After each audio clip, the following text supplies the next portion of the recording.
একজন ইহুদি তার ছোট বাচ্চা ছেলের সন্তান মারা গেছে। রাসূলুল্লাহ সাল্লাল্লাহু আলাইহি সাল্লামের দরবারে নিয়ে আসছেন।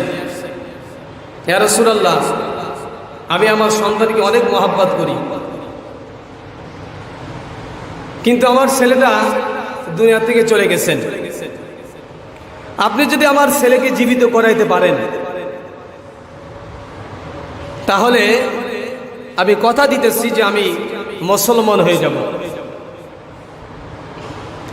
রাসূলুল্লাহ সাল্লাল্লাহু আলাইহি ওয়াসাল্লাম ওই ছোট বাচ্চা মৃত তাকে লক্ষ্য করে বললেন, হে ছেলে, বলো তো দেখি আমি কে? এই কথা যখনই বলছে তখন ওই মৃত ছেলে সে জীবিত হয়ে আল্লাহ রাসূলকে বলতেছেন, আমি সাক্ষী দিতেছি আপনি আখিরি জামানার নবী মুহাম্মদুর রাসূলুল্লাহ সাল্লাল্লাহু আলাইহি ওয়াসাল্লাম। হযরত ঈসা আলাইহিস সালাম কবরের পরে যে কুম বিইজনিল্লাহ বলতো, সাথে সাথে মৃত ব্যক্তি জীবিত হয়ে যেত। আর আমাদের নবী কুম বিইজনিল্লাহ বলার কোনো প্রয়োজনই হয় না, শুধু বলছে, হে ছেলে বলো কে আমি? তো ছেলে জীবিত হয়ে সালাম দিতেছে, আসসালামু আলাইকুম ইয়া রাসূলুল্লাহ, আমি সাক্ষী দিতেছি আপনি মুহাম্মদুর রাসূলুল্লাহ সাল্লাল্লাহু আলাইহি ওয়াসাল্লাম। হযরত জাবের রাদিয়াল্লাহু তাআলা রাসূলুল্লাহ সাল্লাল্লাহু আলাইহি ওয়াসাল্লামের একজন জলিল কদর একজন সাহাবী। হযরত জাবের রাদিয়াল্লাহু তাআলা খবর পাইলেন রাসূলুল্লাহ সাল্লাল্লাহু আলাইহি ওয়াসাল্লামের পেটে 4টা পাথর বাজছে ক্ষুধার যন্ত্রণায়। দৌড় দিয়ে বাড়ি চলে গেছেন, স্ত্রীকে বলতেছেন যে স্ত্রী, বাড়ি কোনো খাবারের কোনো কিছু আছে? রসুলের জিন্দেগিটাই পুরোটাই জিন্দেগি হলো মুজিজা, এটা বোঝানোর জন্য বলতেছি। তা রাসূলুল্লাহ সাল্লাল্লাহু আলাইহি ওয়াসাল্লামের সাহাবী স্ত্রীকে বলতেছেন যে বাড়ি কি খাবারের কোনো কিছু আছে? কয়েকটা বকরির বাচ্চা আছে ছোট, আর এতটুক আটা আছে যে 4 থেকে 5টা রুটি হবে, এর বেশি হবে না। হযরত জাবের রাদিয়াল্লাহু তাআলা তার স্ত্রীকে বললেন, তাহলে এই আটা খামির তৈরি করো, রুটি তৈরি করো, আর বকরিটা জবাই দিয়েছেন। তার 2টি সন্তান, একটার বয়স 8 অথবা 9 এরকম, আর একটা 4-5 বছর বয়স। এই দুইজন লক্ষ্য করলেন যে মা এবং বাপ দুইজনে মিলে বকরি জবাই করতেছে। এই দেখে ছোট ভাই আর বড় ভাই দুইজনে বলতেছেন, দেখছো যে আমার মা আর বাপ কি করলো? বকরি ধরে জবাই করছে। কিভাবে জবাই করলো? ছোট ভাইকে শোয়াইয়া বড় ভাই করেছে কি, ওই যে ছুরিটা দিয়ে বকরি জবাই করছে, ওটা মা যেখানে রাখছে ওখান থেকে নিয়ে আসছে। আমরা একটু মা এবং বাপ যেভাবে বকরি জবাই করলো আমরা জবাই করা করে খেলি। এখন এই খেলতে যে ছোট সন্তানটি কি করে ফেলেছে? জবাই করে ফেলেছে। এখন এই ছোট সন্তান যখন জবাই হইতেছে তখন চিৎকার মারছে, ঘর থেকে মা দৌড় দিয়ে আসছে, এসে দেখে ছেলের হাতে সেই অস্ত্র, আর ছোট সন্তান কি হয়ে গেছে? জবাই হয়ে গেছে।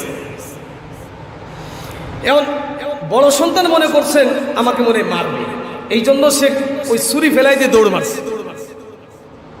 দড়ি উপরে এক জায়গায় চলে গেছে, তা মা সন্তানকে ধরার জন্য, মারবে না, সন্তানকে ধরার জন্য, কিন্তু সন্তান চালের পরে উঠে গেছে। ওখান থেকে লাফ দিয়ে পাথরের আঘাতে মাথায় লাগছে, বড় সন্তানও দুনিয়ার থেকে চলে গেছে। 2টি সন্তান দুনিয়ার থেকে চলে গেছে। এই খবর কিন্তু হযরত জাবের রাদিয়াল্লাহু তাআলা জানে না। জাবের তো গিয়েছেন রসুলকে দাওয়াত দিতে। রাসূলুল্লাহ সাল্লাল্লাহু আলাইহি ওয়াসাল্লামের কাছে যে বলতে, ইয়া রাসূলুল্লাহ, আজকে দুপুরে আপনার দাওয়াত আমাদের কাছে, আমার বাসায় দাওয়াত। জাবেরকে বলছেন, জাবের, আমি তো একা ক্ষুধার্ত না, আমার সাহাবীরা সবাই ক্ষুধার্ত। অনেক সাহাবী ছিল। জাবেরকে বললেন, আমি সবাইকে নিয়ে তোমার বাড়ি যাইব। হযরত জাবের রাদিয়াল্লাহু তাআলা মনে মনে চিন্তা করলেন, 4 থেকে 5টা রুটি হবে, আর ছোট্ট একটা বকরি, এর দ্বারা এত সাহাবীদেরকে খাওয়ানো তো সম্ভব হবে না। বাড়ির ভিতরে চলে গেলে স্ত্রীকে ডাক দিয়ে বলেন, স্ত্রী রসুলকে দাওয়াত দিয়েছিলাম একলা। রসুল বলে আমি একলা যাইব না, সবাইকে নিয়ে আমি তোমার বাড়ি দাওয়াত খেতে যাব। স্ত্রীও সেরকম দিনদার। স্ত্রী বললেন রসুল বলছে, হ্যাঁ, কোনো চিন্তা করো না, রসুল যেহেতু বলছে তুমি কোনো চিন্তা করো না।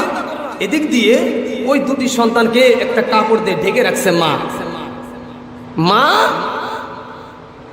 স্বামীকে ডাকতে বলতেছেন, স্বামী ঘটনাতে এরকম ঘটে গেছে, কি করা যায়? স্ত্রী যখন স্বামীকে এই কথা বলছে, স্বামী বলতেছেন খবরদার, এই খবর রসুলের কাছে কানে যেন না যায়, কারণ গিলে কষ্ট পাই। হযরত জাবের রাদিয়াল্লাহু তাআলা খাবার জোগাড় হয়ে গেল। আল্লাহর নবী মুহাম্মদ রাসূলুল্লাহ সাল্লাল্লাহু আলাইহি ওয়াসাল্লাম যখন জাবেরের বাড়ি 300-400 সাহাবীদেরকে নিয়ে হযরত জাবের রাদিয়াল্লাহু তাআলার বাড়ি রওনা দিলেন। হযরত জিবরাইল আলাইহিস সালাতু ওয়াস সালাম ডাক দিয়ে বলেন, ইয়া রাসূলুল্লাহ, ইয়া হাবিবাল্লাহ, আজকে একটা ঘটনা ঘটে যাইবে, ইতিহাসের ভিতরে লেখা হবে। আপনি আজকে বাড়ির ভিতরে যায়, আপনাকে যখন খাবার খাইতে দেওয়া হবে, আপনি জাবেরের দুটি সন্তান ছাড়া খাবার খাইতে বসবেন না। সন্তান দুটিকে নিয়ে খাবার খাইতে বসবেন। জাবের রাদিয়াল্লাহু তাআলা বাড়ি পৌঁছাই গেলেন। হুজুর সাল্লাল্লাহু আলাইহি সাল্লাম বললেন, হে জাবের, খাবার কোথায়? কয় এই যে গোশত আর এই যে রুটি। কয় আমাকে না দেখানি পর্যন্ত আগে কি খুলবা না। যখন রাসূলুল্লাহ সাল্লাল্লাহু আলাইহি সাল্লাম দেখলেন, একটু ফু দিলেন, রুটির পরে ফু দিলেন আর গোশতের পরে ফু দিলেন। এবার বলতেছেন যে ঢাকনা দিয়ে ঢেকে দিলেন, এক পাশে একটু আলগা রেখে বলতেছেন এবার সবাইকে দিবে। যতক্ষণ সবাই না খাইব ততক্ষণ পর্যন্ত কি করবা না, এই ঢাকনা উঠাইবা না। আল্লাহর কারিশমা, রাসূলুল্লাহ সাল্লাল্লাহু আলাইহি সাল্লামের মুজিজা। খাবার সবার সামনে পৌঁছাই গেছে, খাইতে বসবে। আল্লাহর নবী বলতেছেন, জাবের, তোমার দুটি সন্তান আছে না? কই, কি বলবে এখন?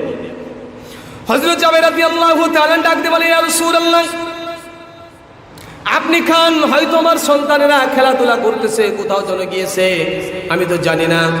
আপনি খাবার খান, পরে তারা খাইবে। আল্লাহর নবী বলতেছেন, জাবের রে, না, তোমার সন্তান ছাড়া আমি খানা খাইতে পারবো না। আল্লাহর নবী মুহাম্মদ রাসূলুল্লাহ সাল্লাল্লাহু আলাইহি ওয়াসাল্লাম পিড়াপিড়ি যখনই করছেন, হযরত জাবের রাদিয়াল্লাহু তাআলা ডাকতে বলেন, ইয়া রাসূলুল্লাহ, ইয়া হাবিবাল্লাহ, ঘটনা তো এই ঘটে গিয়েছে, আমার দুটি সন্তান দুনিয়ার থেকে কিছুক্ষণ পূর্বে দুনিয়ার থেকে চলে গেছে। হযরত জিবরাইল আলাইহিস সালাতু ওয়াস সালামকে ডাক দিয়ে বলেন, ও জিবরাইল, যেই জাবেরের সন্তান দুটিকে নিয়ে আমি খাবার খাইতে বসবো, এই সন্তান তো কিছুক্ষণ আগে দুনিয়ার থেকে চলে গেছে। কেমন করে আমি এই সন্তান দুটিকে নিয়ে আমি খাবার খাইব? হযরতে জিবরাইল আলাইহিস সালাতু ওয়াস সালাম ডাক দিয়ে বলেন, ইয়া রাসূলুল্লাহ, ইয়া হাবিবাল্লাহ, আপনার কাজ হলো ডাক দেওয়া, জীবিত করার মালিক হলো একজন আল্লাহ। আল্লাহর নবী মুহাম্মদ রাসূলুল্লাহ সাল্লাল্লাহু আলাইহি ওয়াসাল্লাম যখন জাবেরের সন্তানকে ডাক দিছে, ওই খাতার তলে ছিল, ওই যে কাপড়ের তলে ছিল দুটি সন্তান, ওরা দুজনেই জীবিত হয়ে আসসালামু আলাইকুম ইয়া রাসূলুল্লাহ, ইয়া হাবিবাল্লাহ বলে রাসূলুল্লাহ সাল্লাল্লাহু আলাইহি ওয়াসাল্লামের পাশে খাবার খেতে বসে গেছে। এটা রাসূলুল্লাহ সাল্লাল্লাহু আলাইহি ওয়াসাল্লামের মুজিজা ছিল। রাসূলুল্লাহ সাল্লাল্লাহু আলাইহি ওয়াসাল্লামের মুজিজা ছিল। সমস্ত সাহাবীরা পেট ভরে খাবার খাইলেন।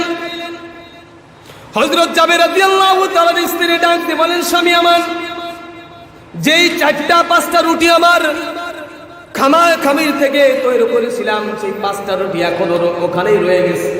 আর যেই গোস্তের টুকরা একটা বকরি পাকাইছিলাম, ওই বকরির যেই টুকরা এখনো সেই টুকরাই রয়ে গেছে, ওখান থেকে এক বিন্দু মাত্র কমে নাই। সমস্ত সাহাবীরা পেট ভরে খাইলেন। এটা ছিল রাসূলুল্লাহ সাল্লাল্লাহু আলাইহি সাল্লামের মুজিজা। আল্লাহ নবী মুহাম্মদ রাসূলুল্লাহ সাল্লাল্লাহু আলাইহি ওয়াসাল্লাম হিরা গুহার ভিতরে ধ্যান করতেছেন। এখনো নবুয়ত প্রাপ্ত হয় নাই, আল্লাহর পক্ষ থেকে তাকে নবুয়তের সার্টিফিকেট দেওয়া হয় নাই। আল্লাহর নবী মুহাম্মদ রাসূলুল্লাহ সাল্লাল্লাহু আলাইহি ওয়াসাল্লাম যখন ধ্যান করতে করতে করতে করতে করতে করতে 40 বছর যখন পার হয়ে গেছে, 40 বছর যখন পার হয়ে গেল, একদিন হঠাৎ করে হযরতে জিবরাইল আলাইহিস সালাতু ওয়াস সালাম আল্লাহর নবী মুহাম্মদুর রাসূলুল্লাহ সাল্লাল্লাহু আলাইহি সাল্লামের কাছে বসা, মুহাম্মদুর রাসূলুল্লাহ সাল্লাল্লাহু আলাইহি সাল্লামের সঙ্গে কথাবার্তা বলতেছেন। এখনো 40 বছর পূর্ণ হয় নাই। এমন সময় হযরতে জিবরাইল আলাইহিস সালাতু ওয়াস সালাম ডাক দেওয়ালেন, ইয়া রাসূলুল্লাহ, ইয়া হাবিবাল্লাহ, আপনার পাশে আর আমি বেশিক্ষণ থাকতে পারবো না। আল্লাহ নবী বলে, কেন থাকতে পারবো না? কয়, আপনার স্ত্রী হযরতে খাদিজাতুল কুবরা ওই যে আপনার জন্য খাবার নিয়ে আসতেছেন। ইতিহাসের ভিতরে পাওয়া যায়, হাদিসের ভিতরে পাওয়া যায়, আল্লাহর নবী যেই পাহাড়ের পরে যেই গুহার ভিতরে ধ্যান করতেন, এই পাহাড়টা 3 মাইল উঁচু ছিল। কয় মাইল? 3 মাইল উঁচু ছিল। একজন পুরুষ মানুষ যদি হাঁটতে যায় 55 থেকে 60 মিনিট, অর্থাৎ 1 ঘন্টা সময় লাগবে। কিন্তু হযরতে খাদিজাতুল কুবরা মহিলা মানুষ, পায়ে জুতো ছিল না, কাফেরদের চোখ ফাঁকি দিয়া মুহাম্মদুর রাসূলুল্লাহ সাল্লাল্লাহু আলাইহি ওয়াসাল্লামের জন্য খাবার নিয়ে প্রতিদিন হেরা গুহার ভিতরে চলে যাইতেন। জিবরাইল আলাইহিস সালাতু ওয়াস সালাম ডাক দিয়ে বলেন, ইয়া রাসূলুল্লাহ, ইয়া হাবিবাল্লাহ, আমি আর বেশিক্ষণ থাকতে পারবো না, আপনার স্ত্রী হযরতে খাদিজাতুল কুবরা আসতেছেন। এবার খাদিজাতুল কুবরা যখন আপনার কাছে আসবেন, আপনি 2টি সংবাদ তাকে শোনাই দিবেন। 1 নম্বর সংবাদ হলো, আমি হযরতে জিবরাইল আলাইহিস সালাতু ওয়াস সালামের পক্ষ থেকে হযরতে খাদিজাতুল কুবরার কাছে আপনি সালাম পৌঁছাইয়া দিবি। শুধু তাই নয়, আমি জিবরাইল নয়, স্বয়ং আল্লাহ পাক রব্বুল আলামিন হযরতে খাদিজার উপরে খুশি হইয়া আল্লাহর পক্ষ থেকে খাদিজারে সালাম জানিয়েছে। হযরতে খাদিজাতুল কুবরা এত কষ্ট করেছেন রাসূলের জন্য। রাসূলুল্লাহ সাল্লাল্লাহু আলাইহি সাল্লামকে যখন রাত্রে বেলায় দিনের দাওয়াত দিয়ে রাসূল ঘর থেকে বের হতেন, হযরতে খাদিজাতুল কুবরা ঘরের দরজার পাশে পিঠ লাগায় দাঁড়িয়ে থাকতেন, কখন আমার নবী মুহাম্মদ রাসূলুল্লাহ সাল্লাল্লাহু আলাইহি সাল্লাম আসবেন। রাসূলুল্লাহ সাল্লাল্লাহু আলাইহি সাল্লামের বিবাহের আগে আরো 3 জায়গা বিবাহ হয়েছিল হযরতে খাদিজাতুল কুবরার। হযরতে খাদিজাতুল কুবরা মক্কা নগরীতে সবথেকে ধনাঢ্য মহিলা ছিলেন। টাকা পয়সার কোনো কিছুর অভাব ছিল না। রাসূলুল্লাহ সাল্লাল্লাহু আলাইহি সাল্লাম নিজেই তার বাড়ি কাজ করেছেন, তার চাচা, তার দাদা সবাই কাজ করেছে, অনেকেই কাজ করেছে। এই খাদিজাতুল কুবরা এমন পর্যায়ে পৌঁছাইছে যে পেটে খাবার দেওয়ার মতন কোনো এরকম দানা পানি কোনো কিছু ছিল না। এই খাদিজাতুল কুবরাকে আল্লাহ পাক রব্বুল আলামিন সালাম জানাইলেন।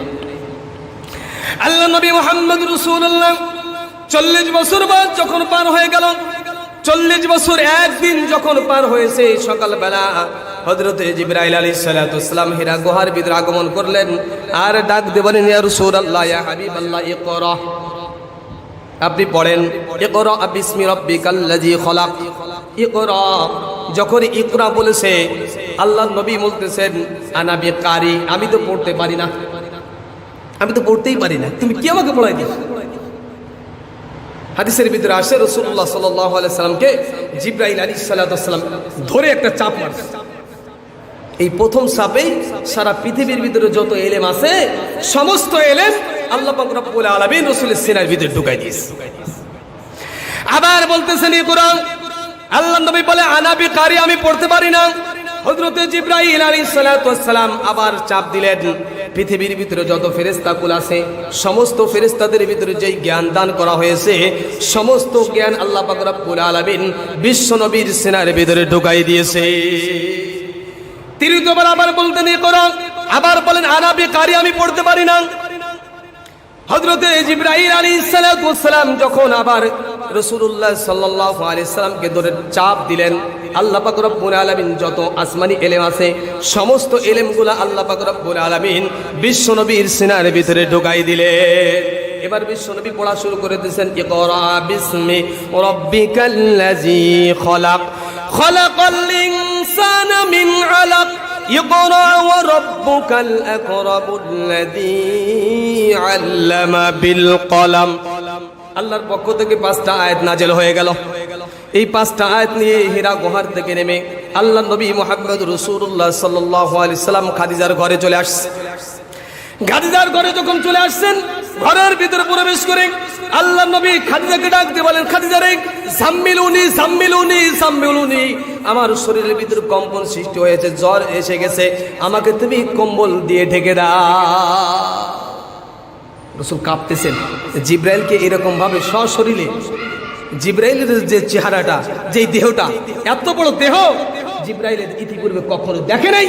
জিব্রাইল আলাইহিস সালাতু ওয়াস সালামের মাথাটা কতটুক, আল্লাহর নবী বলেন পৃথিবীর সমস্ত পানিকে যদি জিব্রাইলের মাথার পরে ঢালা হয় এই চারিপাশে বায়ে কখনো পড়বে না। এই জিব্রাইলের সশরীর দেখে রাসূলুল্লাহ সাল্লাল্লাহু আলাইহি ওয়াসাল্লামের ভিতরে কম্পন শুরু হয়ে গেছে। জাম্মিলুনি জাম্মিলুনি, আমাকে কম্বল দ্বারা ঢেকে দাও, আমার ভিতরে জ্বর এসে গেছে। আল্লাহ নবী মুহাম্মদ রাসূলুল্লাহ সাল্লাল্লাহু আলাইহি ওয়াসাল্লামের পরে 5টা আয়াত যখন নাজিল হয়ে গেল, আল্লাহর নবী জ্বর এসে গেছেন। আল্লাহর নবী যখন খাদিজাকে বলতেছেন, খাদিজা রে আমাকে তুমি কম্বল দিয়ে ঢেকে দাও, আল্লাহ পাক রব্বুল আলামিন যখন কম্বল দিয়ে খাদিজা তাকে ডেকে দিয়েছেন রাতের অন্ধকারে, হযরত জিবরাইল আলাইহিস সালাতু ওয়াস সালাম এসে বলতেছেন, ইয়া আইয়ুহাল মুজাম্মিল কুমিল লাইলা ইল্লা কলিলা। হে নবী, কেন আপনি কম্বলের ভিতরে শুয়ে আছেন, ওঠেন। আল্লাহ নবী যখন এই 5টা আয়াত নিয়ে যখন আসছেন, শরীরে জ্বর এসে গেছে। জিবরাইলের চেহারা দেখে, ইতিপূর্বে তো জিবরাইলকে এই সুরতে কোনো দেখে নাই, এই জন্য দেখেই কি জ্বর এসে গেছে। জিবরাইল আলাইহিস সালাতু ওয়াস সালামকে দেখে নাই, যার কারণে ওই অত বড় দেহ দেখে, শরীর দেখেই কি শরীরে জ্বর এসে গেছে। হযরত খাদিজাতুল কুবরা বলতেছেন, ইয়া রাসূলুল্লাহ আপনি কেন ভয় পাইতেছেন? দেখেন, যদি দিনদার স্ত্রী হয় তার স্বামীকে কিভাবে সহযোগিতা করে, আপনি কেন এত ভয় পাইতেছেন? আপনার ভয়ের কোনো কারণ নাই। আপনাকে কোনো জিন পরি, কোনো খারাপ দুষ্ট জিন আপনাকে কোনো ক্ষতি করতে পারবে না। কারণ হলো আপনি কখনো মানুষকে ঠকান না, এতিমদেরকে আপনি খাবার দেন, বিধবাদেরকে আপনি সাহায্য করেন, যত অসহায় মানুষগুলো আছে আপনি অসহায়দেরকে আপনি সাহায্য করেন। এই জন্য আল্লাহ পাক রব্বুল আলামিন আপনাকেও সাহায্য করবে। আপনি কোনোদিন আপনাকে আল্লাহ পাক রব্বুল আলামিন ভয় দিবেন না। হযরত খাদিজাতুল কুবরা যখন এই কথা বললেন, আল্লাহ নবী মুহাম্মদুর রাসূলুল্লাহ সাল্লাল্লাহু আলাইহি ওয়াসাল্লাম ডাক দিয়ে বলেন, ও খাদিজা রে, আল্লাহ পাক রব্বুল আলামিনের পক্ষ থেকে আমার উপরে আল্লাহ পাক রব্বুল আলামিন আমাকে নবুয়ত দান করেছেন, আমার উপরে কোরআনের 5টা আয়াত নাজিল করে দিয়েছেন। আজ থেকে আমি হলাম বিশ্ব জগতের নবী মুহাম্মদুর রাসূলুল্লাহ সাল্লাল্লাহু আলাইহি ওয়াসাল্লাম, ইমামুল আউয়ালিন আল আখিরিন, বাহরে সাদকা রহমাতাল লিল আলামিন, ইমামুল আউয়ালিন আল আখিরিন, বাহরে সাদকা রহমাতাল লিল আলামিন। হামদে বেহদ মর খুদায়ে পাকে রং, আকে ইমাদতে মুশতে খাকে রং, ইমামুল আউয়ালিন আল আখিরিন, নূরে আলম রহমাতাল লিল আলামিন। হযরত খাদিজাতুল কুবরাকে ডাক দিয়ে বলেন, ও খাদিজা রে, আল্লাহ পাক রব্বুল আলামিন আমাকে নবুয়ত দান করেছেন। আজ থেকে আমি বিশ্বজগতের নবী, আমি নবী, আমাকে আল্লাহ পাক রব্বুল আলামিন নবুয়তের সার্টিফিকেট দিয়েছে। খাদিজা রে, তুমি কি আমার উপর ঈমান আনবে, কলেমা পড়ে মুসলমান হবে? হযরত খাদিজাতুল কুবরা রাদিয়াল্লাহু তাআলা চোখ দিয়ে পানি দরদর করে বের করে দিয়েছেন, আর ডাক দিয়ে বলেন, স্বামী আমার, 15টা বছর আপনার সঙ্গে সংসার করতেছি, এই 15টা বছরে দেখেছি আপনি জিন্দেগিতে কখনোই মিথ্যা কথা বলেন না। 15টা বছরের মধ্যে আমি দেখেছি যে আপনি কখনোই একটা মিথ্যা কথা বলেন নাই। আজকেও আপনি মিথ্যা কথা বলতেছেন না। আমি সাক্ষ্য দিতেছি, আশহাদু আল্লা ইলাহা ইল্লাল্লাহু মুহাম্মাদুর রাসূলুল্লাহ, আমি সাক্ষ্য দিতেছি আপনি বিশ্বজগতের নবী, এর ভিতরে কোনো সন্দেহ নেই। হযরত খাদিজাতুল কুবরা কলেমা পড়ে মুসলমান হয়ে গেল। আল্লাহ নবী মুহাম্মদ রাসূলুল্লাহ সাল্লাল্লাহু আলাইহি ওয়াসাল্লাম হযরত আবু বকর সিদ্দিক রাদিয়াল্লাহু তাআলা বাড়ি চলে গেলেন। আবু বকরকে ডাক দিয়ে বলেন, আবু বকর, আল্লাহ পাক রব্বুল আলামিন আমাকে নবুয়ত দান করেছেন, আল্লাহর পক্ষ থেকে কোরআনের 5টা আয়াত নাজিল হয়েছে। ও আবু বকর রে, তুমি আমার পরে কলেমা পড়ে মুসলমান হবে। আবু বকর ডাক দিয়ে বলেন, বিশ্বজগতের নবী মুহাম্মদুর রাসূলুল্লাহ সাল্লাল্লাহু আলাইহি ওয়াসাল্লামকে ডাক দিয়ে বলেন, ইয়া রাসূলুল্লাহ, 15টা 20টা বছর পর্যন্ত আপনার সঙ্গে আমি বন্ধুত্ব করেছি, 20টা বছর পর্যন্ত আপনার সঙ্গে আমার বন্ধুত্বের সম্পর্ক। 20 বছরে কখনোই আমি দেখি নাই আপনার জবান থেকে মানুষকে একটা কটু কথা বলতে, আর আপনার জবান দিয়ে কোনো একটা মিথ্যা কথা বলতে। আমি এখন আবু বকর কলেমা পড়ে মুসলমান হয়ে গেলাম। হযরত আলী রাদিয়াল্লাহু তাআলা কাছে চলে গেলেন, আলী রাদিয়াল্লাহু তাআলা মুসলমান হয়ে গেলেন। এভাবে আস্তে আস্তে করে মুসলমানের সংখ্যা যখন বাড়তেছিলেন, ইহুদি খ্রিস্টানেরা বিভিন্নভাবে চক্রান্ত করলো মুহাম্মদ রাসূলুল্লাহ সাল্লাল্লাহু আলাইহি ওয়াসাল্লামকে এই দিনের দাওয়াত থেকে, ইসলামের দাওয়াত থেকে কিভাবে তাকে বন্ধ করা যায়, কিভাবে এই দুনিয়া থেকে তাকে চিরবিদায় করা যায়।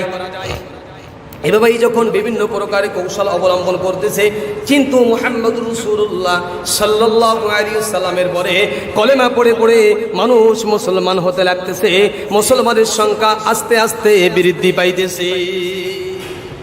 মুসলমানের সংখ্যা যখন আস্তে আস্তে বাড়তেছে, কাফের বেদিনের মাথা খারাপ হয়ে গেছে। হ্যাঁ, আরে আমাদের বাপদাদার ধর্ম ছেড়ে সকলেই মুসলমান হয়ে যাইতেছে। মুহাম্মদ আব্দুল্লাহর বেটা মুহাম্মদ নতুন ধর্ম আবির্ভাব করেছে, আর তার ধর্মে পড়ে সকলেই মুসলমান হয়ে যাচ্ছে। কি করা যায়? দারুন নাদওয়া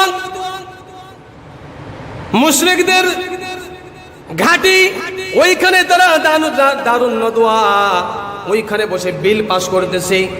মুহাম্মদকে কিভাবে এই মক্কা নগরীর থেকে ধ্বংস করে দেওয়া যায়, শেষ করে দেওয়া যায়, চিরবিদায় করা যায়, কিভাবে কি করা যায়। এক একজন এক একটা কৌশল করতেছে, চলো আমরা মুহাম্মদকে মেরে ফেলি। কয় যদি মুহাম্মদকে মেরে ফেলা হয় তাহলে সবকিছু শেষ। কয় মুহাম্মদকে যদি মারা হয় তাহলে আমাদের পরে দোষ চাপবে, কি করা যায়। এরকম ভাবে বিভিন্ন কৌশল অবলম্বন করতেছে, বিভিন্নভাবে পরামর্শ করতেছে। একজন পরামর্শ দিতেছে, আমরা কিন্তু আমরা বিদেশি শক্তির সাহায্য নিতে পারি, আমরা মারবো না, বিদেশি সাহায্য নিয়ে বিদেশিদেরকে দিয়ে আমরা মেরে ফেলব। ওই জামানার সব থেকে বড় এবং ক্ষমতাশীল বাদশা ছিল সিরিয়ার বাদশা। টাকা পয়সা ধন দৌলত কোনো কিছুর অভাব ছিল না। ওই জামানার সমস্ত মানুষ, সমস্ত দেশের রাজা বাদশারা এই সিরিয়ার বাদশা হাবিব বিন মালেক, এই হাবিব বিন মালেককে সবাই ফলো করত। সে যেই কথা বলতো ওই কথা তারা 100তে 100 মানতো, তার কথা সবাই মানতো। তার কথা যারা না মানবে তাকে তারা শেষ করে দিত। অনেক পাওয়ার ছিল, অনেক পাওয়ারফুল। যেরকম এখন পৃথিবীর বুকে সব থেকে পাওয়ারফুল রাষ্ট্র হলো আমেরিকা, সব দিকে তারা স্বয়ংসম্পূর্ণ। এই জন্য মুসলমান নামদারি মুনাফিক কিছু তারা তাদের সঙ্গে সম্পর্ক করে ইসলামের ক্ষতি করার জন্য চেষ্টা করতেছে বিভিন্নভাবে। আল্লাহ নবী মুহাম্মদ রাসূলুল্লাহ সাল্লাল্লাহু আলাইহি ওয়াসাল্লামকে দুনিয়া থেকে চিরবিদায় করার জন্য বিভিন্ন কৌশল অবলম্বন করে সমস্ত কৌশল বিফল গেল। এবার দারুন নাদওয়া কাফেররা বৈঠক করে একটা সিদ্ধান্ত নিল, আমরা বিদেশিদের সাহায্য নিব। ওই বিদেশিদের সাহায্য নিয়ে তাদের মাধ্যমে মুহাম্মাদের নামটাকে আমরা দুনিয়া থেকে মিটে দিব। দারুন নাদওয়ার সমস্ত কাফেররা, আবু জাহেল, আবু লাহাব, উতবা, সাহেবা, উমাইয়া ইবনে মুগীরা সবাই মিলে বসে একটা কাগজে সই করলো, দরখাস্ত করলো, আমরা এখানে লিখে দিব। ওই হাবিব বিন মালিকের কাছে একটা চিঠি লিখে দিল, ও বাদশা নামদার, আমাদের দেশে একটু আসেন, আমাদের কাছে একটু আসেন। আমরা তো আর মক্কা নগরীতে থাকতে পারতেছি না। আব্দুল্লাহর বেটার মুহাম্মদ নতুন ধর্মের আবির্ভাব করেছে, সে আমাদেরকে আর আমাদের ধর্ম প্রচার করতে দিতেছে না। চিঠি লিখেছে, সবাই সই করেছে। প্রধান সই হলো আবু জাহেলের সই। তিনি ছিলেন ওখানের প্রেসিডেন্ট, প্রধানমন্ত্রী যাকে বলা হয়। দারুন নাদওয়া প্রধানমন্ত্রী ছিলেন এই আবু জাহেল। সই করে দিল, বাদশার কাছে চিঠি পাঠাই দিল। বাদশার কাছে যখন পৌঁছাই গেছে, বাদশা 12,000 সৈন্য, কয় হাজার সৈন্য? 12,000 সৈন্যকে বললেন, সবাই অস্ত্র শস্ত্র নিয়ে সবাই তৈরি হয়ে যাও, আমরা এই মুহূর্তে মক্কা নগরীতে রওনা দিব। মক্কার ভিতরে আব্দুল্লাহর বেটা মুহাম্মদ নতুন ধর্ম আবির্ভাব করেছে, তাকে আমরা মক্কা থেকে চিরবিদায় করে দিব। 12,000 সৈন্য নিয়ে যখন এই হাবিব বিন মালিক মক্কার দিকে রওনা হয়ে গেছে, আবু জাহেল, আবু লাহাব, উতবা, সাহেবা এরা ওয়েলকাম জানানোর জন্য সামনে আগায় গেছে। বিশাল একটা মঞ্চ করেছেন, তার মাঝখানে সুন্দর একটা চেয়ার রেখেছেন, একটা গদির চেয়ার রেখেছেন ওই হাবিব বিন মালিক বাদশার জন্য। এদিক দিয়ে মুহাম্মদ রাসূলুল্লাহ সাল্লাল্লাহু আলাইহি ওয়াসাল্লাম মক্কা নগরী, মক্কার ভিতরে যে আল্লাহর কাছে দোয়া করতেছে, রব্বুল আলামিন তোমার এই পৃথিবীর মানুষেরা আমাকে চায় না, তোমার ধর্ম প্রচার হোক এটা চায় না, এই জন্য আমাকে শেষ করার জন্য ওই বাদশাকে আমার দেশে আনতেছেন, আল্লাহ তুমি আমাকে সাহায্য করো। আল্লাহর কাছে কাঁদতেছে বিশ্বনবী মক্কার ভিতরে, ওখানে বাইতুল্লাহর ভিতরে যে আল্লাহর কাছে দোয়া করতেছে, কাঁদতেছে, আল্লাহ মক্কা নগরীর মানুষেরা আমাকে চিনলো না, তারা আমাকে চায় না, আল্লাহ তুমি আমাকে সাহায্য করো। আল্লাহ নবী এরকম ভাবে যখন হাবিব বিন মালিক যখন মক্কার ভিতরে পৌঁছাই গেছে, বিশাল এক মঞ্চ, 12,000 সৈন্য, প্রত্যেকের হাতে অস্ত্র তরবারি সবকিছু আছে। হাবিব বিন মালিক সৈন্য পাঠিয়ে দিলেন 4 জনকে, যাও মুহাম্মদ নামের বেটাকে যেখানেই পাইবা ওখান থেকে তাকে বেঁধে আমার কাছে নিয়ে আসবা। সমাজ টাকা সব জায়গা খুঁজতে খুঁজতে মক্কার ভিতরে বাইতুল্লাহর ভিতরে পাইলেন। মুহাম্মদ রাসূলুল্লাহ সাল্লাল্লাহু আলাইহি ওয়াসাল্লামকে যখন নিয়ে যাইতেছেন, হযরত খাদিজাতুল কুবরা ডাকতে বলেন, ইয়া রাসূলুল্লাহ, ইয়া হাবিবাল্লাহ, আপনি কোথায় যাইতেছেন একা একা? হযরত আবু বকর সিদ্দিক রাদিয়াল্লাহু তাআলা ডাকতে বলেন, ইয়া রাসূলুল্লাহ, আমিও আপনার সাথে যাইতে চাই। কাফের বেঈমানেরা যদি আপনার উপরে কোনো আক্রমণ করে, আমি আবু বকর বেঁচে থাকতে আপনার উপরে কোনো আক্রমণ হতে দেব না। আবু বকরকে নিয়ে হযরত মুহাম্মদ রাসূলুল্লাহ সাল্লাল্লাহু আলাইহি ওয়াসাল্লাম রওনা দিলেন। আল্লাহ পাক রব্বুল আলামিন জিবরাইলকে বলেন, জিবরাইল যাও আমার রাসূলের কাছে একটা সুসংবাদ শোনায় দাও, ওয়া কারু ওয়া মাকারাল্লাহ ওয়াল্লাহু খায়রুল মাকিরিন। আমি আল্লাহ পাক রব্বুল আলামিন উত্তম কৌশল অবলম্বনকারী। তারা যে কৌশল করেছে আপনাকে দুনিয়ার থেকে মিটিয়ে দেওয়ার জন্য, আমি আল্লাহ পাক রব্বুল আলামিন তাদের থেকে উত্তম কৌশল অবলম্বনকারী। আল্লাহ নবী যখন মজলিসের ভিতরে ঢুকছে, হাবিব বিন মালিক দেখে রাসূলের চেহারার দিকে তাকাইছে। কখন যে চেয়ার থেকে উঠে দাঁড়িয়ে রাসূলকে বলতেছেন, আসসালামু আলাইকুম ইয়া রাসূল, আপনি বসেন। যাকে আনা হলো মুহাম্মদকে অপদস্থ অপমানিত করার জন্য, আর সে আবার সেই মুহাম্মদকে কি করতেছে? সম্মান করতেছে। এই দেখে কাফেরেরা ওদের মাথাকে ঠিক আছে। যাকে আনা হলো কিসের জন্য? মুহাম্মদকে শায়েস্তা করার জন্য, আর সেই লোকটা নাকি মুহাম্মদকে কি বলতেছেন, হুজুর আপনি বসেন এই চেয়ারে। হাবিব বিন মালিক বাদশা সেই চেয়ার থেকে উঠে ওখানে রাসূলকে বসাইলেন। রাসূলের চেহারার দিকে তাকিয়ে আছে। আবু জাহেল ডাক দিয়ে বলেন, বাদশা নামদান, আমাদের মনের তামান্না ছিল মুহাম্মদ নামের বেটা যখন এই মজলিসের ভিতরে প্রবেশ করে আপনি তাকে অপমান করবেন, অপদস্থ করবেন, তা না করে তাকে আপনি সম্মান করে আপনার চেয়ারে তাকে বসাইলেন। এবার হাবিব বিন মালিক ডাক দিয়ে বলেন, ও কাফেরেরা, ও মক্কা নগরীর বাসিন্দারা, তোমরা শোনো, আমি যে কখন চেয়ারের থেকে উঠেছি এটা আমি নিজে জানি না। কখন যে আমি উঠলাম এটা আমি নিজেই জানি না। মুহাম্মদ সাল্লাল্লাহু আলাইহি সাল্লামকে চেয়ারে বসাই দিলেন। হাবিব বিন মালিক ডাক দিয়ে বলেন, মুহাম্মদ রে, আমি তোমার কাছে 2টা প্রশ্ন করব। 1 নম্বর প্রশ্ন, যেই প্রশ্নের উত্তর একমাত্র নবীরা ছাড়া কেউ দিতে পারবে না। 2 নম্বর প্রশ্ন, এটাও নবীরা ছাড়া কেউ দিতে পারবে না। প্রথম, আমি তোমার কাছ থেকে একটা মুজিজা দেখতে চাই।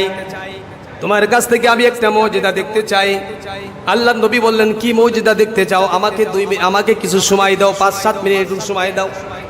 আল্লাহর নবীকে 10 মিনিট সময় দেওয়া হলো।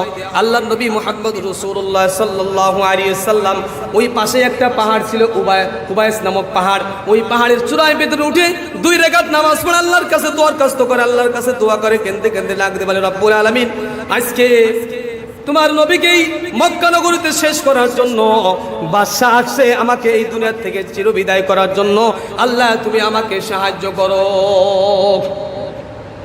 আল্লাহ পাক রব্বুল আলামিন জিবরাইলকে ডাক দিয়ে বলে, জিবরাইল যাও, আমার নবী ক্রন্দন করতেছে, আমার নবী ক্রন্দন করলে আমার সহ্য হয় না, যাও জলদি করে চলে যাও। আজকে এই আসমানে যা কিছু দেখা যায় সব কিছু আজকে আমি নবীর তাবে করে দিলাম।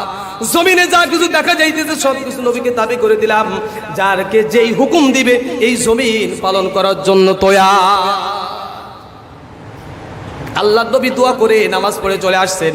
বাদশার কাছে ডাক দিয়ে বলতেছেন, বাদশা যদি আপনার প্রশ্নের জবাব আমি দিতে পারি তাহলে কি হবে? প্রশ্নের জবাব তো না দিতে পারলে আপনি আমাকে শেষ করে ফেলবেন, কিন্তু প্রশ্নের জবাব এবং মওজিজা যদি আমি দেখাইতে পাই তাহলে আপনার কি হবে? কয় আমার 12,000 সৈন্য, আমি সহ 12,000 সৈন্য সকলেই মুসলমান হয়ে যাব। সুবহানাল্লাহ, 12,000 সৈন্য মুসলমান হবে। আল্লাহ পাক রব্বুল আলামিনের দরখাস্ত করে রব্বুল আলামিন একটা সুযোগ পাওয়া গেছে, এই সুযোগটা হাতছাড়া করা যাবে না। 12,000 সৈন্য, মক্কা নগরীর অবস্থা বেশি ভালো না, মক্কা নগরীর মানুষ আমাকে চাই না। এই 12,000 সৈন্য যদি মুসলমান হয়ে যায় তাহলে ইসলাম প্রচার করার জন্য অনেক সুবিধা হয়ে যাবে। আল্লাহ পাক রব্বুল আলামিন নবীকে ডাক দিয়ে বলেন, নবী কোনো চিন্তা করো না, আমি আল্লাহ পাক রব্বুল আলামিন এমন ব্যবস্থা করে দিয়েছি, আসমানে যা কিছু দেখা যাইতেছে সব কিছু আজকে তোমার কথা শুনবে, জমিনে যা কিছু দেখা যাইতেছে সব কিছু আজকে তোমার কথা শুনবে। ফেরেশতারা 12,000 ফেরেশতা সব কথা শোনার জন্য প্রস্তুত। জিবরাইল আলাইহিস সালাতু ওয়াস সালাম ডাক দিয়ে বলে, ইয়া রাসূলুল্লাহ, ইয়া হাবিবাল্লাহ, আপনি আমার পিছনের দিকে তাকায় দেখেন, 12,000 সৈন্য নিয়ে আসছি। কয় হাজার? 12,000 সৈন্য নিয়ে আসছি।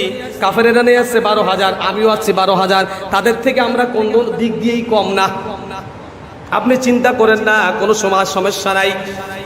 আল্লাহ নবী বিশ্বনবী মুহাম্মদুর রাসূলুল্লাহ সাল্লাল্লাহু আলাইহি ওয়াসাল্লাম আসরের নামাজের সময় অথবা আসরের আগে অথবা পরে, এখনো সূর্য দেখা যাইতেছে, এমন একটা সময় বাদশাহ হাবিব বিন মালিক ডাক দিয়ে বলতেছেন, মুহাম্মদ, ওই যে সূর্যটা আসমানে দেখা যায় এই মুহূর্তে ওই সূর্যটাকে ডুবাই দিতে হবে, আর এখনই সূর্য ডুবিয়ে দিয়ে চন্দ্রকে উদিত করতে হবে। আল্লাহ নবী সূর্যকে ডাক দিয়ে বলে, হ্যাঁ সূর্য তুমি ডুবে যাও। সাথে সাথে সূর্য ডুবে গেল। আবার চন্দ্রকে ডাক দিয়ে বলেন, চন্দ্র তুমি উঠে যাও। চন্দ্র উঠে গেল। এবার হাবিব বিন মালিক ডাক দিয়ে বলতেছেন, এবার মুজিজা হলো, ওই চন্দ্রকে আমরা দ্বিখণ্ডিত দেখতে চাই। বুখারী, মুসলিম, তিরমিজি, আবু দাউদ, নাসাই শরীফের ভিতরে আসছে, ইতিহাসের ভিতরে আসছে, আল বিদায়াতু ওয়ান নিহায়া কিতাবের ভিতরে আসছে। আল্লাহর নবী মুহাম্মদুর রাসূলুল্লাহ সাল্লাল্লাহু আলাইহি ওয়াসাল্লাম এই কথা, এই প্রশ্ন যখন হাবিব বিন মালিক করলেন, এবার মুহাম্মদুর রাসূলুল্লাহ ডাক দিয়ে বলেন, মা সালামদার, আমি যদি মুজিজা দেখাইতে পারি তারে কিন্তু 12,000 কিন্তু মুসলমান হতে হবে। কোনো চিন্তা করো না, দুইটা মুজিজা আমি দেখতে চাই। এক নম্বর মুজিজা হলো এই চন্দ্রকে আমি দ্বিখণ্ডিত দেখতে চাই। আল্লাহ নবীর ইশারা সবকিছু হতে পারে, চন্দ্র দ্বিখণ্ডিত হতে পারে না।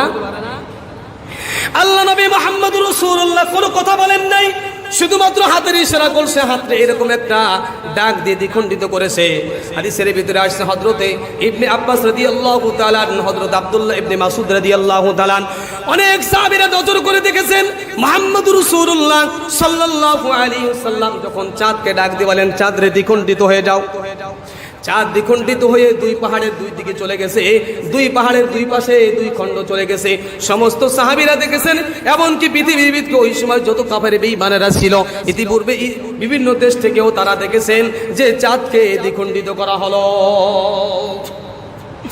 আল্লাহর নবী মুহাম্মদুর রাসূলুল্লাহ সাল্লাল্লাহু আলাইহি ওয়াসাল্লাম আবার চন্দ্রকে ডাক দিয়ে বলেন, চন্দ্র আবার একত্রিত হয়ে যাও, আবার মিশে গেল। আল্লাহ নবী মুহাম্মদুর রাসূলুল্লাহ সাল্লাল্লাহু আলাইহি ওয়াসাল্লাম এবার ডাক দিয়ে বলেন, বাদশা নামদার, দ্বিতীয় আপনার প্রশ্ন রাখি, আমি জানতে চাই।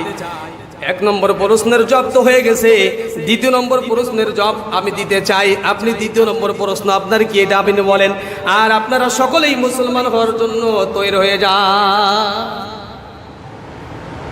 মুহাম্মদ রাসূলুল্লাহ সাল্লাল্লাহু আলাইহি ওয়াসাল্লাম যখন এই বাদশা হাবিব বিন মালিককে ডাক দিবেন, হাবিব বিন মালিক, দ্বিতীয় আপনার প্রশ্নটা কি আপনি বলেন। বাদশা ডাক দিয়ে বলেন,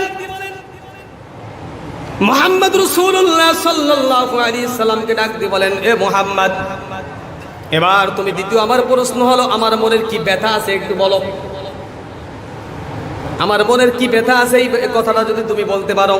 আর এই কথা একমাত্র বলতে পারবে যারা নবী, আল্লাহর পক্ষ থেকে মনোনীত নবী যারা, রাসূল যারা, তারা ছাড়া কেউ আমার মনের দুঃখ বেদনাগুলো আর কেউ বলতে পারবে না।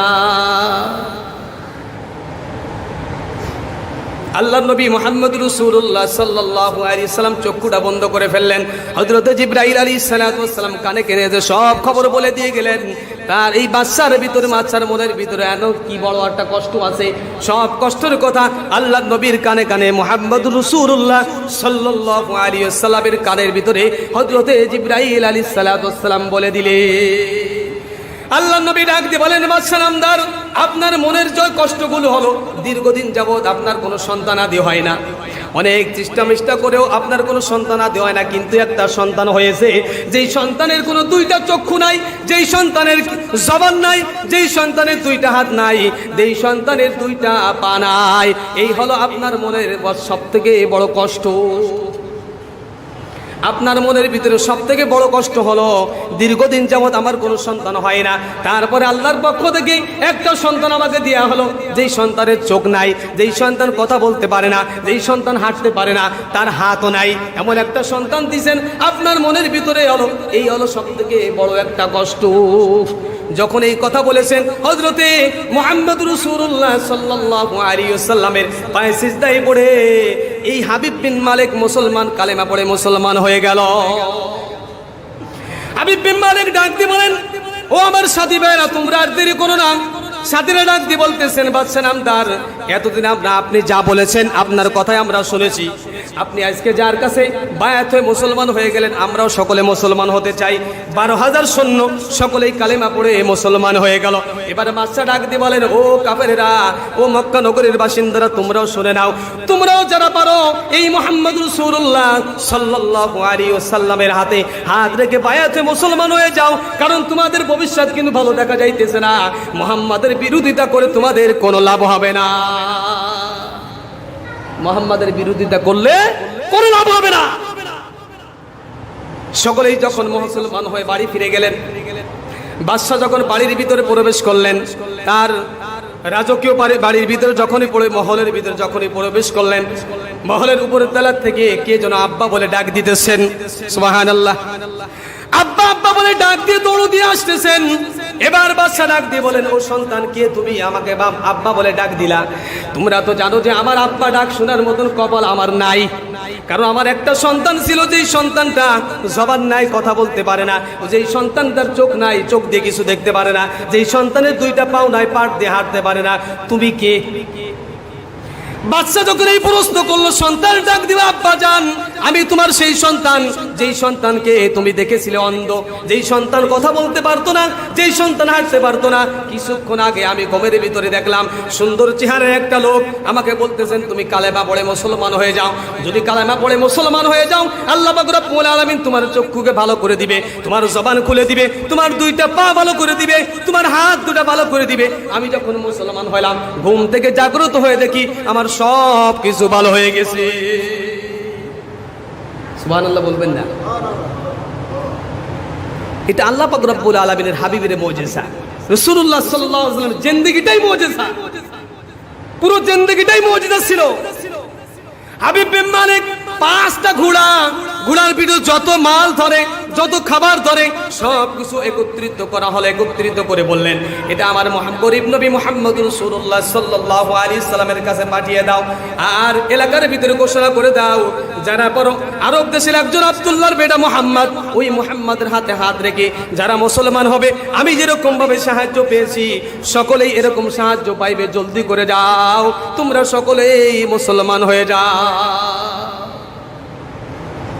মুহাম্মদুর রাসূলুল্লাহ সাল্লাল্লাহু আলাইহি ওয়াসাল্লামের পরে যেই কোরআনটা নাযিল হয়েছে, এই কোরআনটা হলো রাসূলুল্লাহ সাল্লাল্লাহু আলাইহি ওয়াসাল্লাম সবথেকে বড় মুজিজা। আল্লাহ রাসূল সাল্লাল্লাহু আলাইহি ওয়াসাল্লাম অসংখ্য অগণিত ৪,৫০০ মুজিজা দেখাইছেন। হযরতে জাবের রাদিয়াল্লাহু তাআলা রাসূলুল্লাহ সাল্লাল্লাহু আলাইহি ওয়াসাল্লাম যখন জাবের রাদিয়াল্লাহু তাআলার আব্বা যান উহুদের যুদ্ধে ইন্তেকাল হয়ে যায়, ওই অবস্থায় জাবের রাদিয়াল্লাহু তাআলার আব্বা যান অনেক ঋণ ছিল, অনেক টাকা পয়সা ঋণ ছিল, মানুষ পাইতো অনেক কিছু। আল্লাহর নবীর কাছে এসে বলতে, ইয়া রাসূলুল্লাহ, এই যে ৪-৫টা খেজুর বা ৫০টি খেজুর হবে, অল্প খেজুর, এই ছাড়া আমার আর কিছু নাই, ঋণ দেওয়ার মতন কোনো শক্তি আমার নাই। আল্লাহর নবী এই খেজুরের 3টা ভাগ করলেন, 3টা ভাগ করে 3 জায়গা রাখছেন, সামনে রাখছেন একটা, দুই পাশে 2টা রাখছেন। আল্লাহর নবী এবার হযরত জাবের রাদিয়াল্লাহু তাআলাকে বললেন, তোমার আব্বা যার কাছে ঋণ ছিল, এদের সমস্ত ঋণওয়ালাকে ডাকো। সবাইকে ডাকা হয়েছে, তোমাদের ঋণ কি? তুমি কি পরিমাণ পাইবা এখান থেকে নিয়ে যাও। এখান থেকে নিতে নিতে নিতে নিতে সকলের ঋণ পরিশোধ হয়ে গেছে, কিন্তু খেজুরের জায়গায় খেজুর রয়ে গেছে, খেজুরের জায়গায় খেজুর রয়ে গেছে। রাসূলুল্লাহ সাল্লাল্লাহু আলাইহি সাল্লাম বলে, হযরত জাবের রাদিয়াল্লাহু তাআলা বলেন যে মৃত্যুর আগ পর্যন্ত এই বরকত আমার বাড়ি থেকে আর যায় নাই। এই যেটা বরকত রাসূলুল্লাহ সাল্লাল্লাহু আলাইহি সাল্লামের হাতের বরকত, এই মৃত্যু পর্যন্ত আর যায় নাই। এই জন্য ভাই, আল্লাহর নবী মুহাম্মদ রাসূলুল্লাহ সাল্লাল্লাহু আলাইহি সাল্লামের প্রধান মুজিজা ছিল কোরআন শরীফ। কি ছিল? কোরআন ছিল। এই কোরআন যারা অপমান করবে, কোরআনকে যারা মানবে না, আল্লাহ পাক রব্বুল আলামিন দুনিয়া থেকেই তাদেরকে শাস্তি দিবেন, আর আখিরাতে আল্লাহ তাআলা কঠিন আযাবে গ্রেফতার করবেন।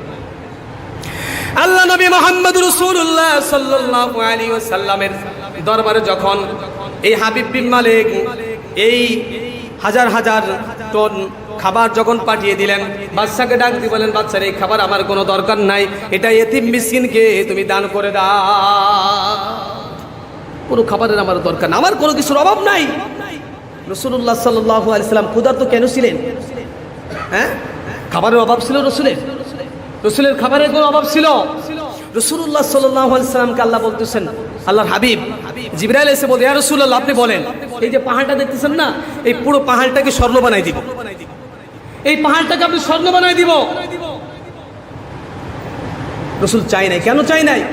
দুনিয়া রসুল পছন্দ করতেন না, আমাদের জন্য রেখে গিয়েছেন, আর আমরা সেই দুনিয়া পাই এই দুনিয়ার দিকে দৌড়াইতেছি। আল্লাহু আকবার। এই জন্য ভাই, দুনিয়ার দিকে দৌড়াইলে চলবে না, আল্লাহর কোরআনের উপর আমল করতে হবে।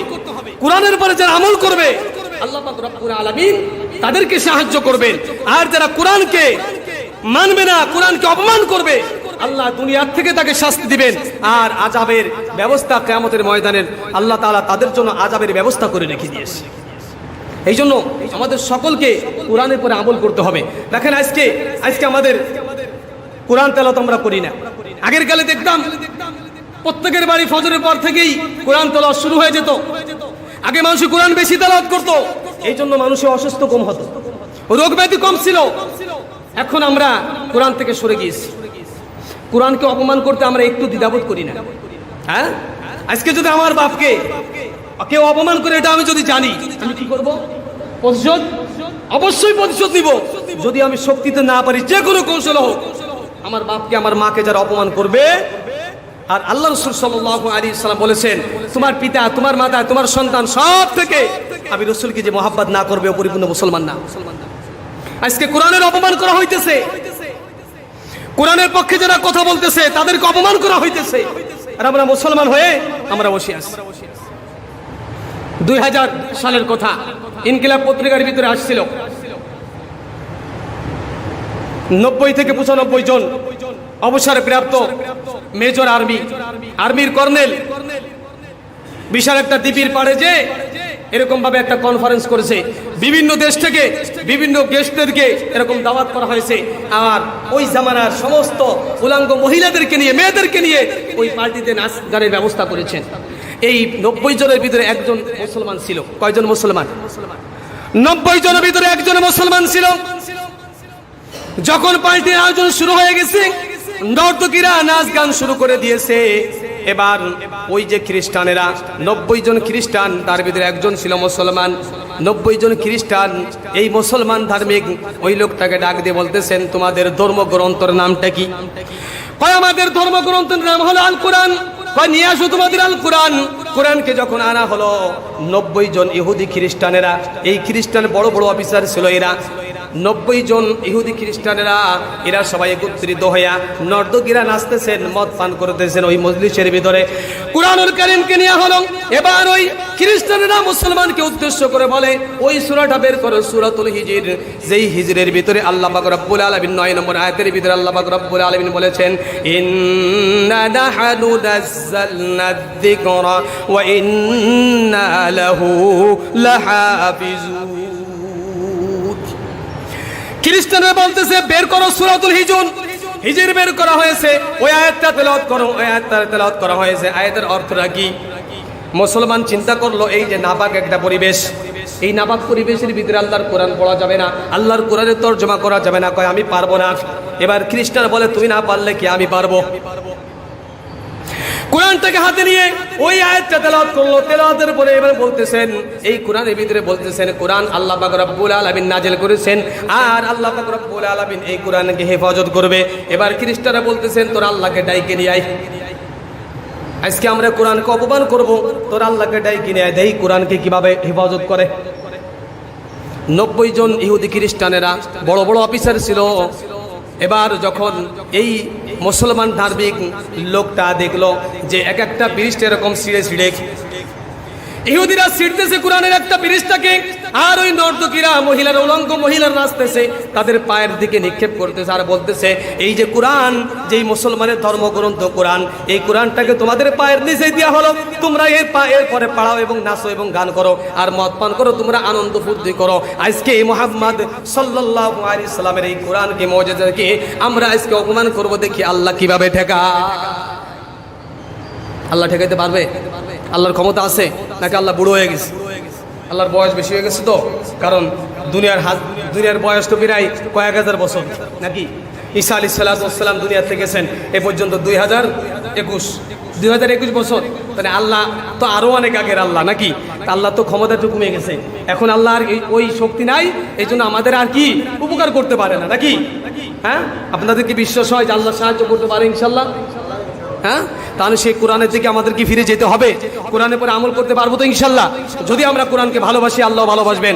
কোরআনকে যে ভালোবাসে নবী তাকে ভালোবাসবেন, আর কোরআনকে যারা ভালোবাসবেন, আল্লাহ নবী মুহাম্মদ রাসূলুল্লাহ সাল্লাল্লাহু আলাইহি ওয়াসাল্লাম বলেছেন আল কুরআন হুজ্জাতুল লাকা আও আলাইকা, কিয়ামতের ময়দানে এই কোরআন তোমার পক্ষের দলিল হবে অথবা বিপক্ষের দলিল হবে। কোরআন যদি সাক্ষী দেয় তুমি জান্নাতে যাইতে পারবে, কোরআন যদি সাক্ষী দেয় তুমি জাহান্নামে যাইতে পারবে। আজকে কোরআনের কথা বললে তাকে জেল জুলুম দেওয়া হয়, কোরআনের কথা বলার কারণে সে জেলে চলে যায়। আজকে কোরআনকে অপমান করা হইতেছে, আর আমরা নাকি উস্কানিমূলক কথা বলি। আমরা আলেমুলামা উলামা একরাম আমরা উস্কানিমূলক কথা বলি। আর যারা বলে এই বাংলাদেশ ইসলামী রাষ্ট্র না, মুসলমানের দাড়ি টুপিকে রাখবো না, এটা কি না উস্কানিমূলক কথা না। আর আমরা যদি একটু কথা বলি এটা কি হয়? উস্কানিমূলক কথা হয়। আজকে মুসলমানের কোরআনকে অপমান করা হইতেছে, মুসলমান আমরা কথা বলতেছি না, বোবা মানুষের মতন বসে আছি।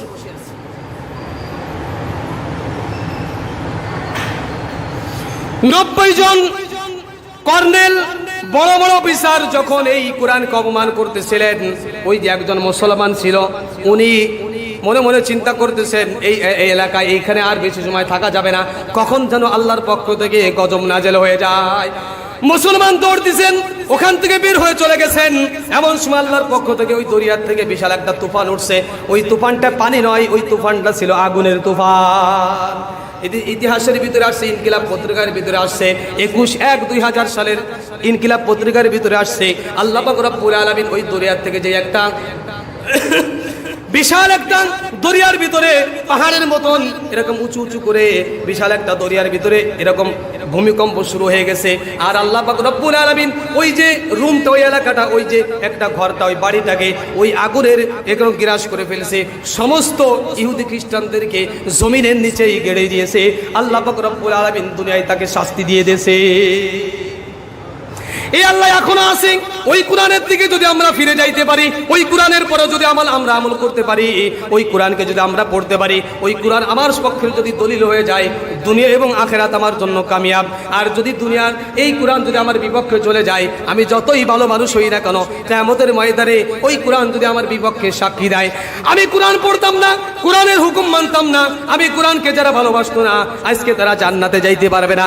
কোরআনের যখন আল্লাহর পক্ষ থেকে আল্লাহ পাক রব্বুল আলামিনের কাছে এরকম ভাবে পেশ করবে, আল্লাহ এই আমি কোরআনকে যারা মহব্বত করতো তাদেরকে আজকে জান্নাতে দিয়ে দাও, আর কোরআনকে যারা অপদস্থ করেছে আজকে তাদেরকে জাহান্নামে দিয়ে দাও।